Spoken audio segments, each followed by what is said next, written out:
The rain was coming down in sheets that Friday night, the kind of rain that made visibility nearly impossible and turned the highways into rivers of danger. The interstate was slick, and most sensible people had pulled off to wait for better conditions. But not everyone was sensible. Maya Richardson was driving too fast, her hands gripping the steering wheel as she focused on getting home. She'd just gotten out of a meeting that had run late. A meeting with her boss who'd made it clear that her job was on the line, that she needed to prove herself or find work elsewhere.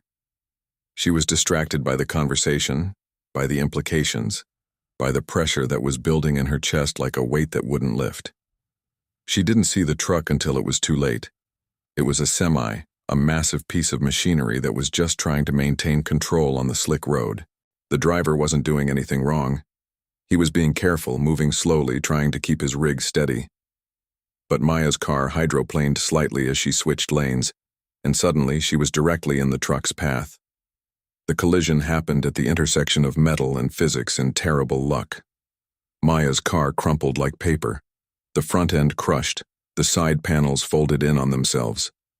Glass exploded, metal screamed, and Maya Richardson was trapped inside a mangled piece of machinery that had been her car moments before.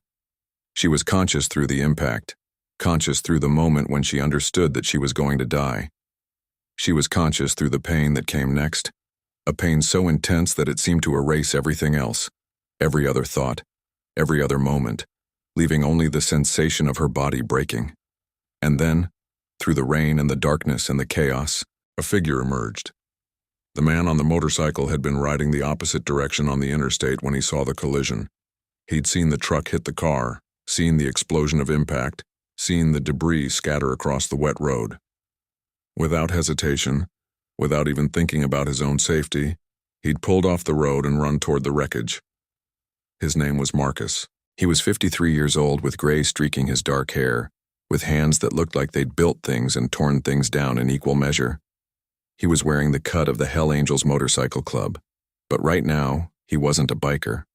He was a man who understood that sometimes you have to put yourself in danger to save someone else's life.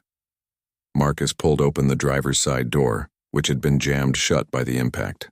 He pulled it with strength that seemed impossible, but pain and adrenaline could do remarkable things. The door gave way with a groan of twisted metal. Inside, Maya was bleeding, her left leg crushed beneath the dashboard, her right arm hanging at an angle that suggested it was broken. But she was alive, and she was conscious, and she was looking at Marcus with eyes that were filled with pain and gratitude, and the kind of desperation that came from realizing you'd been given a second chance. "I'm going to get you out of here," Marcus said, his voice steady in a way that belied the fact that he was completely unsure if he could actually accomplish that. "But I need you to stay calm. I need you to not move your leg. Can you do that?" Maya nodded, and Marcus worked with the precision of someone who'd learned long ago that panic was a luxury they couldn't afford. He carefully assessed the situation, understanding that pulling her out incorrectly could cause more damage, could sever something vital, could turn a survivable injury into a fatal one. He braced his arms and began to gently, carefully, work her out of the crushed cockpit of her car. It took 3 minutes, though it felt like 3 hours. 3 minutes of careful movements, of listening to her breathing, of making sure she wasn't going into shock. By the time he got her out, the emergency services were arriving. Sirens cut through the rain, lights flashing red and blue. Paramedics ran toward them with stretchers and equipment and the kind of controlled chaos that came from handling emergencies. But Marcus did something unusual. Before he handed her over to the paramedics, he leaned down and whispered something to her, something that the paramedics couldn't hear over the sound of the rain and the sirens. It was a single sentence, spoken quickly, spoken with intensity, and then he stepped back and let the professionals take over. Maya was rushed to County General Hospital, the kind of place where trauma doctors worked overtime and miracles happened on a regular basis. She had a fractured tibia, a broken right arm, contusions all over her body, and a concussion that would need monitoring. But she was alive. Against the odds, against the laws of physics and the damage her car had sustained, she was alive. The doctor who came to see her was a woman named Dr. Elena Vasquez, and she was thorough and kind in the way that only people who dealt with life and death on a daily basis could be. "You're incredibly lucky, Doctor," Vasquez said, examining Maya's injuries with practiced eyes. "The man who pulled you out of that car probably saved your life. If you'd been in there 5 more minutes without proper extraction, you would have lost too much blood." Maya nodded, trying to remember the face of the man who'd rescued her, but the trauma and the medication they'd given her had made everything fuzzy. Over the next few days, as Maya recovered in the hospital, her memory of the incident became clearer. She remembered the hands that had pulled her from the wreckage. She remembered the voice that had told her she would be okay. She remembered the biker's cut, the Hell Angel's patch on his leather jacket. On the 3rd day of her hospitalization, she had a visitor. It was Marcus, the man who'd pulled her from the car. He walked into her hospital room with a bouquet of flowers and a quiet demeanor that made him seem smaller than he actually was. "You came," Maya said, and her voice was rough from the breathing tube they'd had her on. "I wanted to make sure you were going to be okay," Marcus said, setting the flowers on the table beside her bed. "The paramedics told me you were conscious when they took you to the ambulance. I wanted to make sure that held true." "You saved my life," Maya said. "I don't know how to thank you." Marcus smiled, a small smile that didn't quite reach his eyes. "You don't need to thank me. It's just something I do." They talked for a few minutes, the kind of small talk that people engage in when they've just met and one of them has done something extraordinary for the other. Marcus asked about her injuries, about her family, about whether she had anyone to help her through recovery. Maya answered his questions, but she was also asking her own. "What's your name?" she asked. "Marcus," he said. "Marcus Webb." "Thank you, Marcus," she said again. "I mean, really, thank you. I don't think I can adequately express—" "You can," Marcus interrupted gently. "By getting better. By living your life fully. By making sure that the second chance you've been given actually means something." Before he left, he pressed something into her hand. It was a business card, plain and simple, with a phone number and an address written on it. "This is the Hell Angels Clubhouse," Marcus said. "If you ever need anything, if recovery gets difficult, if you need someone to talk to, you call this number. You understand?" Maya nodded, still not quite understanding why a stranger would be so invested in her well-being. 2 weeks after the accident, Maya was released from the hospital. She went home to her apartment, to her life that had been paused while she was recovering. She was in a cast, her arm was in a sling, and she was dealing with the kind of pain that medication could only partially touch. Her boss called 3 days after she got home. "We need you back," he said. "Your projects are piling up. How soon can you return?" Maya stared at the phone, understanding that the window of sympathy that employment provided was rapidly closing. She was expected to return to work, pain and recovery and broken bones be damned. "I'm still healing," she said carefully. "The doctor said it could be weeks before I'm mobile enough to return to the office." "Then work from home," her boss said, "or we're going to have to let you go." Maya hung up the phone and did something she hadn't done since the accident. She cried, not just small tears, but the kind of crying that came from exhaustion and pain, and the overwhelming weight of trying to survive in a world that didn't care about her injuries, that only cared about her productivity. She picked up the business card that Marcus had given her. She stared at the phone number for a long time, trying to work up the courage to call. She had no real relationship with Marcus. She barely knew him. Calling him felt like an imposition, like she was taking advantage of his kindness. But she was desperate, and desperation has a way of making people brave. She dialed the number. A woman answered the phone. "Hell Angels Clubhouse," she said in a voice that suggested she'd answered this phone many times before. "How can I help you?" "I'm looking for Marcus," Maya said. "Marcus Webb. My name is Maya Richardson. He saved me from a car accident a few weeks ago." There was a pause on the line, and then the woman said, "Hold on." Marcus came to the phone a moment later. "Maya, I'm glad you called. How are you doing?" Maya found herself telling him everything. She told him about her boss, about the pressure to return to work, about the fact that she was in pain and scared, and didn't know what she was going to do. She told him about the feeling that the world didn't care about her injury. that she was expected to simply push through and keep moving. "I'm coming to get you," Marcus said when she finished. "Pack a bag. You're staying at the clubhouse for a while. We have a room set up for people who are recovering. You'll have help. You'll have people around you who understand what it means to heal." Maya wanted to refuse. She wanted to tell him that she was fine, that she could handle things on her own. But the truth was she couldn't. The truth was she needed help, and Marcus was offering it. She packed a bag and waited.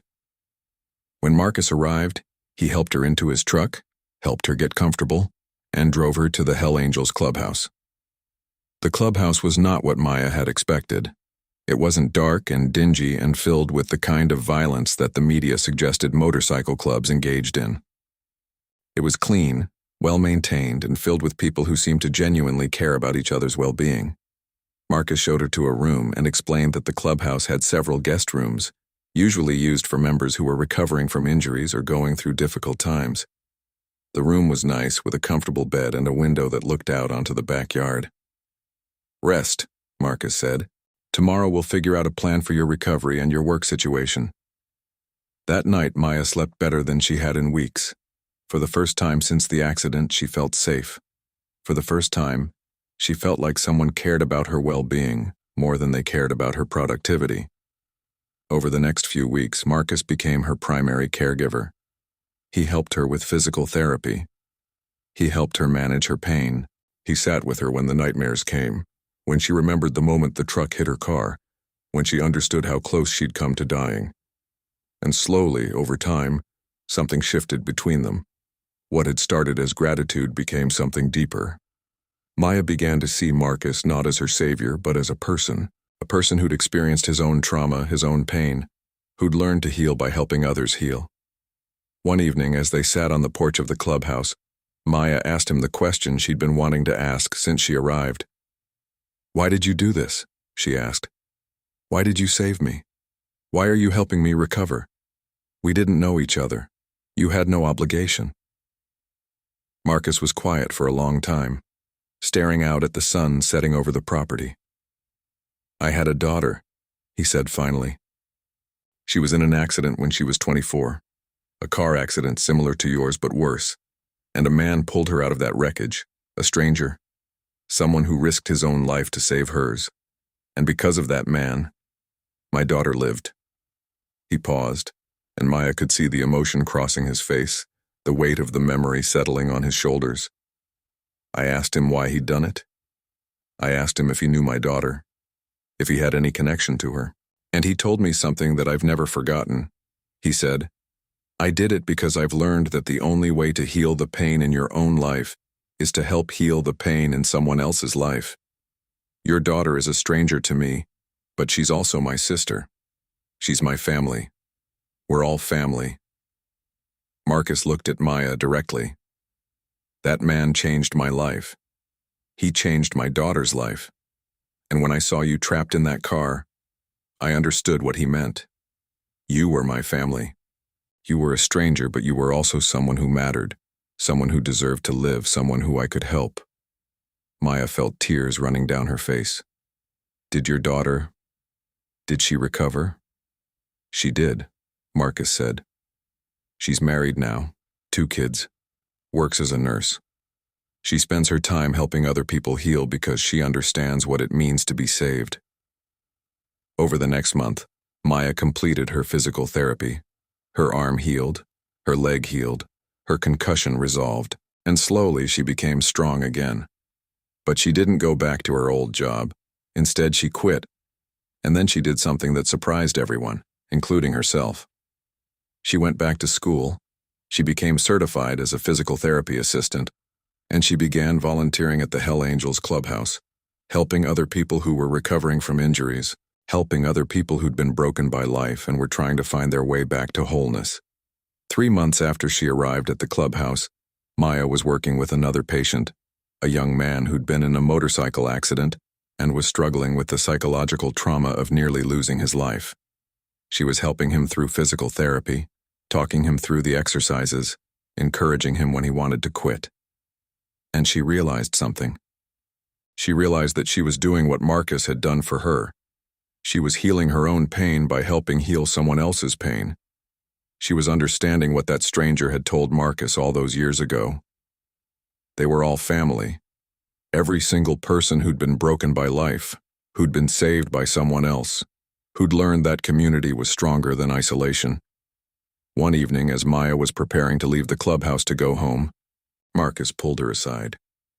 "I have something I need to tell you," he said, and his voice had that heavy quality again. The quality that meant he was about to share something important. "Okay," Maya said. "You asked me once why I saved you, and I told you about my daughter. But there's more to the story, something I haven't told anyone outside of my immediate family." Maya waited, understanding that Marcus was about to share something that mattered, something that was difficult for him to put into words. "The man who saved my daughter," Marcus said slowly, "wasn't just a stranger. He was my biological father. The man who I didn't know existed until he pulled my daughter out of that wreck. The man who'd abandoned my mother before I was born. The man I'd spent 50 years being angry at even though I'd never met him." Marcus's voice cracked slightly. "He came to the hospital after he pulled my daughter out. He waited to make sure she was okay, and then he introduced himself. He explained who he was, and he told me that saving my daughter was the most important thing he'd ever done, because it was a way of finally being a father to someone in his bloodline." Maya understood where this was going. She understood what Marcus was trying to tell her. "After he died," Marcus continued, "I made a promise to myself. I promised that I would spend the rest of my life doing what he did. I promised that I would pull people out of their wrecks, whether those wrecks were physical or emotional or psychological. I promised that I would be the father to everyone that he finally learned to be in his last years." He looked at Maya directly. "When I pulled you out of that car, I wasn't just saving a stranger. I was honoring the man who saved my daughter. I was continuing a legacy of rescue and healing and redemption."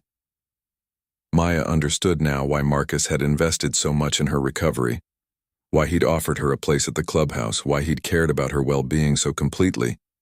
He wasn't just being kind. He was living out a promise that he'd made to a father he'd barely known, a father who'd found redemption in the final years of his life. That night, Maya called her mother and told her the whole story. She told her about the accident, about Marcus, about the Hell Angels clubhouse, about the fact that she'd found a new career path that felt meaningful in a way that her old job never had. Her mother cried on the phone. Not sad tears, but proud tears. Her daughter had been broken, and she'd been healed, and now her daughter was helping heal others.